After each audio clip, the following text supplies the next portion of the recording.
10 € offerts. Et votre premier pari remboursé en cash. Avec le lien en description et le code promo JDR10.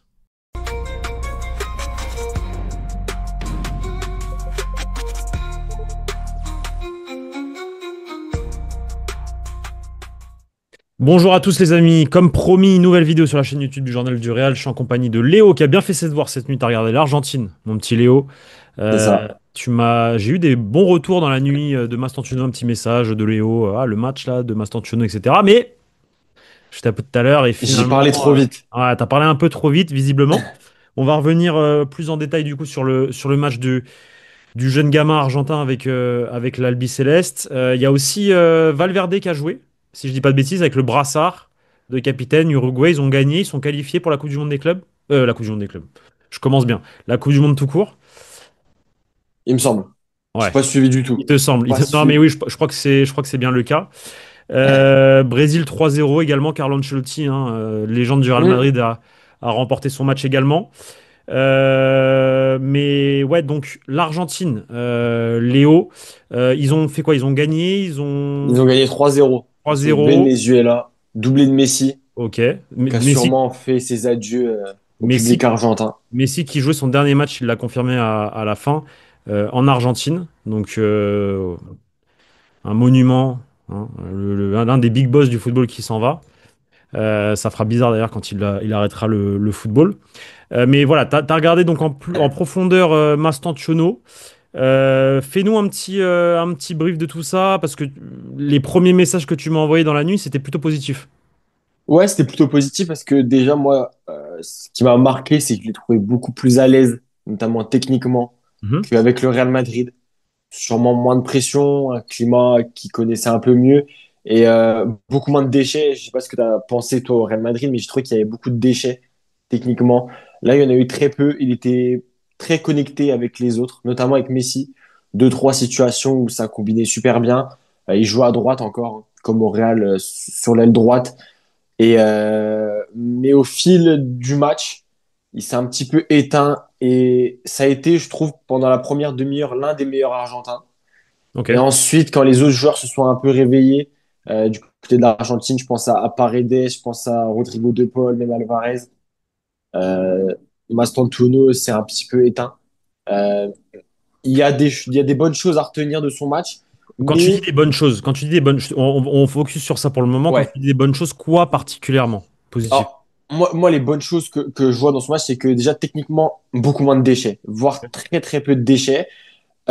Très connecté avec les autres, c'était assez fluide. Il a fait même une passe décisive donc sur un but refusé, enfin du moins Ah, refusé. dommage. On voit que on voit déjà le hors-jeu, mais il y a eu quand même but. Il fait sur une belle combinaison sur corner un joli centre en une touche. Dans les bonnes choses, je trouve que c'est toujours quand même la volonté de jouer vers l'avant qui est revenue beaucoup.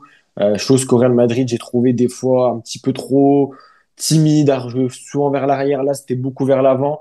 Deux, trois contrôles orientés où ça passe entre deux défenseurs, assez joli à voir. Donc voilà pour les bonnes choses. Et puis quand même, c'était sa première titularisation, il me semble, Ok. avec l'Argentine.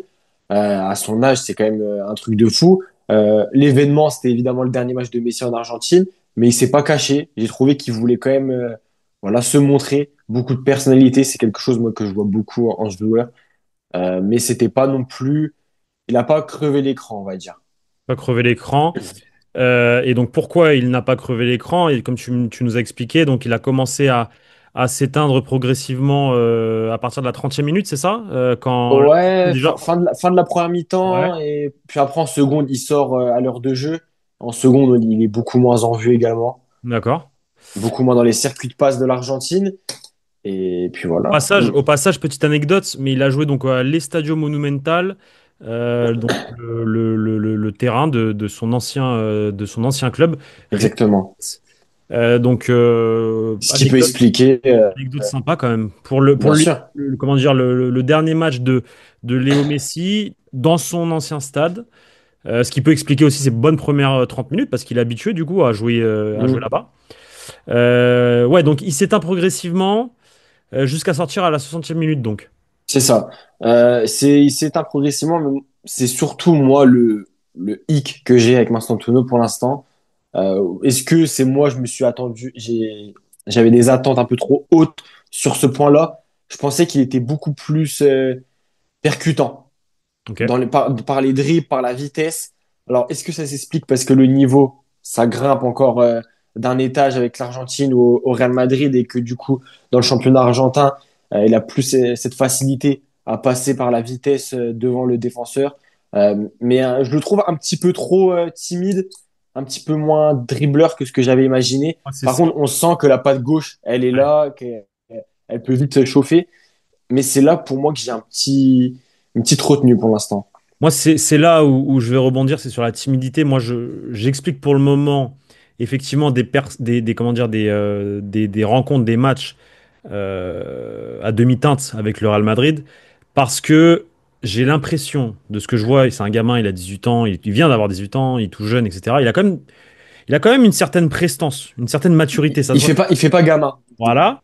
Et puis même dans sa manière comment dire, de quand il contrôle la tête relevée, etc., il essaye des choses, il tente des choses, mais c'est vrai que des fois tu sens qu'il y a un peu de précipitation, et surtout que timidité, pourquoi? Parce que tu as l'impression qu'il veut pas faire ce mauvais geste en trop, cette mauvaise passe. Donc ça se trouve, en fait, j'ai l'impression qu'il se bride en lui-même, C'est il se possible. bride, et du coup, vu qu'il se bride, bah, il peut rater des contrôles, il peut rater des passes, parce que peut-être, c'est très, enfin, c'est même très certain, peut-être qu'il se met trop la pression, en fait, parce que ça reste un gamin de 18 ans, que là, il a passé une étape de River Plate, donc de jouer chez lui, dans son club de toujours, dans sa ville, etc., au plus grand club au monde, avec derrière une première sélection avec l'Argentine dans son ancien stade. Voilà, les étapes, elles vont très vite pour lui, il faut un temps d'adaptation, c'est normal. Ça reste un joueur avec un potentiel énorme. De toute façon, si le Real Madrid a mis autant d'argent pour lui et que si ça parle aussi bien en Argentine de lui, c'est qu'il y a une C'est raison. ça, surtout. Mais effectivement, je te lance sur ça, Léo. Ne va pas trop vite avec Mastantuono. Trop vite. Après, maintenant, en 2025, évidemment, ça parle beaucoup sur les réseaux sociaux. Dès qu'il y a un jeune qui explose, ça va vite en besogne. Donc, trop vite, parce qu'on en parle beaucoup. Moi, c'est pas le problème. Trop vite, peut-être, trop vite titulaire d'entrée. Trop vite jeté dans le grand bain. Moi, j'étais content qu'il soit titulaire face à Oviedo. Je trouvais que c'était une bonne chose. Qu'il soit retitulaire face à Mallorca, ça montre que Xabi Alonso croit en son potentiel et de toute manière, on sait que Xabi Alonso croit aux jeunes. Il voit des choses à l'entraînement qu'on Il ne voit voit pas. des choses exactement. Et surtout, il y a des choses aussi sans ballon qui sont très intéressantes. Et voilà, parce que là, on parle avec le ballon, mais sans ballon, c'est quand même encourageant ce qu'il montre. Euh, Par contre, pour le prochain match face à la Real Sociedad, je suis pas certain que Mastantuono soit titulaire et je pense pas que ce soit forcément une mauvaise chose, que ce soit définitif. Je pense qu'il faut quand même se calmer parce que par exemple, hier avec l'Argentine, il y avait Nico Paz sur le banc Ok. et pour moi, Nico Paz pouvait totalement débuter à la place de À la place Mastantuono. de Mastantuono. Ouais, complètement parce que Nico Paz ça fait quand même une saison en Serie A où il montre d'excellentes choses. Euh, et c'est ce que l'étiquette Real Madrid fait que Mastantuono passe un peu devant Nico Paz pour l'instant à la concurrence. Mais voilà, est-ce qu'on va trop vite? J'aurais tendance à dire un peu oui, et je pense que c'est pas forcément une bonne chose pour lui. Euh, Moi, je pense que ce serait une bonne idée de le faire rentrer en cours de match, qui monte en puissance au fil des rentrées, et après voilà. Et après, je pense qu'il a la personnalité par contre pour gagner sa place de titulaire au Real Madrid en tout cas. Totalement, totalement. Et avant de jouer la Real Sociedad, le gamin Mastantuono jouera un dernier match a priori Oui, mercredi prochain face à l'Équateur. c'est Donc ça. c'est simple ce déplacement. Et en plus mercredi à 1h du matin. Ça veut dire que le mec il est de retour à l'entraînement. C'est fou quoi. Ouais, c'est Le ça mec il aussi. va être de retour à l'entraînement dans la matinée de mercredi. Donc il va pas s'entraîner mercredi, il va se réentraîner jeudi et qu'on a un match de Liga le samedi. Après-midi, ouais. Après-midi, donc tu m'étonnes qu'il va pas jouer. Bien sûr Mais qu'il va pas non, jouer. il va Bien pas sûr jouer. qu'il jouera pas. C'est clair et net, vu les horaires Bien du sûr. calendrier FIFA. Mais écoute, je pense qu'on a été assez complet sur Je le. voulais juste te lancer sur quelque Ouais. chose. Vas-y, dis-moi, dis-moi, Et dis-moi. je t'avais déjà entendu parler de ça, et moi, sur le moment, j'étais pas d'accord parce que de ce qu'on a vu de Mastantuono à River Plate, de ce qu'on voyait, les vidéos, les matchs, etc., c'était un ailier droit, Mhm. clairement. C'était un ailier droit parce qu'il arrivait à éliminer son adversaire par le dribble, la vitesse, la percussion, tout ce que j'ai dit qu'on ne voyait pas trop Bien sûr, dernièrement, bien sûr. et sûrement dû à l'adversité. c'est même sûr. L'adversité, Et je suis en et train de limite de ils me sont trop de demander, pression envers lui, je bien pense. sûr, et je suis peut-être même en train de me demander si dans l'entrejeu, Il peut pas être ce serait intéressant. pas le secteur, ouais, je pense, pas plus bas, mais en 10 en fait, un 10 Arda Güler. un peu à droite, ouais, peut-être Arda Güler.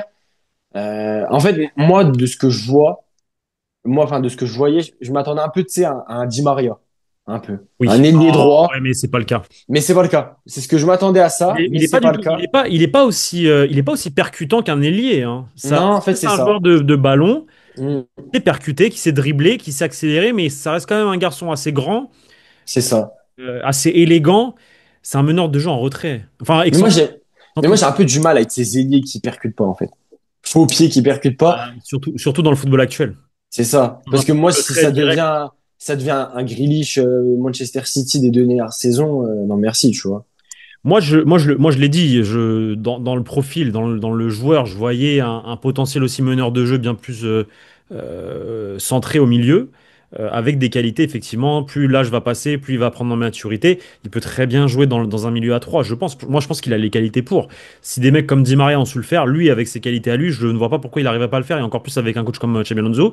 Une tendance qui, moi, de ce que j'avais vu, du coup, a été confirmée même par Xabi Alonso en conférence de presse, expliquant que oui, son poste est ailier droit, mais qui pouvait également jouer en tant que soutien de l'attaquant derrière en numéro 10 en gros, mais qui pouvait également, très certainement dans un futur proche ou moyen terme, jouer un peu plus bas et en te faisant comprendre que en position, pas de 6 hein, mais de 8. Donc Oui. 8 dans un milieu de terrain à 3. Donc moi, je pense qu'il a les qualités. Après, je pense que c'est un joueur euh, qui peut jouer même faux neuf en réalité. Impossible. Même faux neuf dans Impossible. un football. Genre, si on avait été en 2015, c'est un mec, tu peux le positionner dans l'axe devant. Je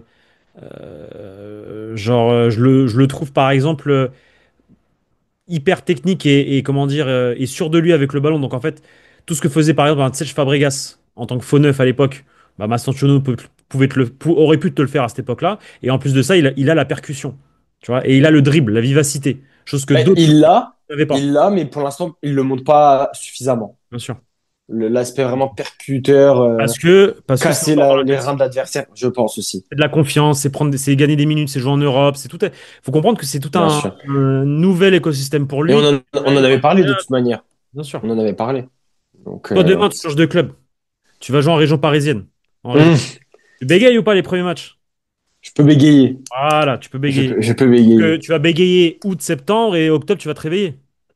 Ouais. Voilà. Mais moi, j'y crois, moi, sans tout. Bien sûr qu'on y croit. Bien sûr J'y qu'on y croit. crois. Bah écoutez les amis, je pense qu'on a été assez complet sur le sujet Mastantuono. Merci à toi Léo, ça fait plaisir de faire une vidéo focus sur Mastantuono parce qu'il y a énormément de questions à chaque fois sur lui. Voilà, on a profité du match de l'Argentine pour faire un bel angle, un gros focus sur son match et sur ce qu'il a apporté depuis le début de saison avec le Real Madrid. Les gars, n'oubliez pas, en description, tous nos partenaires, si vous voulez soutenir la chaîne, on a plein de liens, dont Oli, le dernier partenaire dont vous connaissez bien depuis peu grâce à Victor Brochet. Vous êtes d'ailleurs déjà pas mal à avoir fait des petites commandes Oli, donc continuez si vous kiffez le produit. Léo, je te dis à ce soir. Je te dis à ce soir parce qu'il y a Pour l'équipe de France, ouais, il il y y a a un un certain Kylian Mbappé. Kylian Mbappé qui joue face à l'Ukraine. Et je sais pas pourquoi je sens qu'il va mettre un doublé. Tu le Voilà. sens? L'annonce, elle est faite. On verra si j'ai Allez, raison. Mais ce sera ce soir, petit débrief sur la chaîne YouTube Journal du Real de l'équipe de France. Les amis, on se dit à ce soir. Léo, fais bien tes devoirs. bien sûr. Et à tout à l'heure. Ciao.